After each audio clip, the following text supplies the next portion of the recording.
we're making today is a spicy kale and Swiss chard saute. It's one of the 75 recipes in the book. I'm putting in the beautiful Swiss chard stems separately because they take a little bit longer to cook.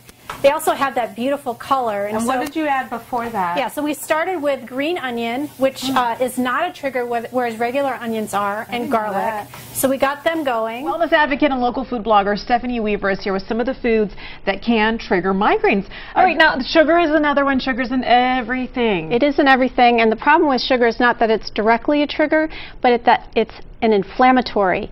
And because it's in so many foods, our bodies tend to be full of inflammation all the time.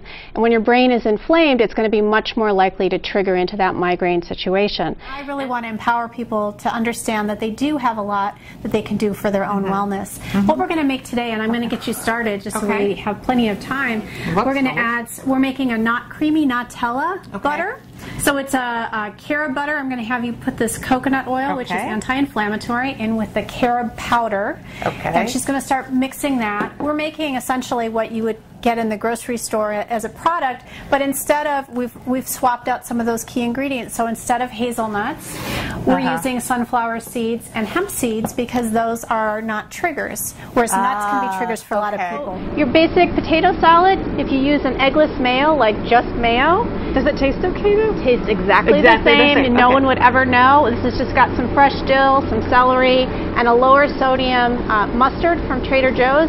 Now it's low sodium, it's vegan, it's gluten-free, and no one ever knows the difference, right? No, and if they're vegan or vegetarian, but you still wanted to add the bacon bits, just put them on the side, You can put them on the side. And you can have breakfast or dinner. This also makes a wonderful dinner recipe. So I've just cut the asparagus spears on the diagonal. You want to leave the hard ends.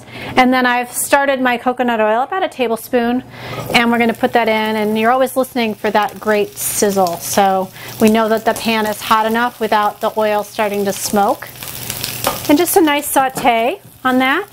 And you can use either fresh or dried thyme. And I use, if I can find them, I always choose organic beans as well as lower sodium beans, but you always want to rinse your canned beans because that removes about 1/3 of the sodium. Do you rinse them for every recipe you use? I do. Or you do?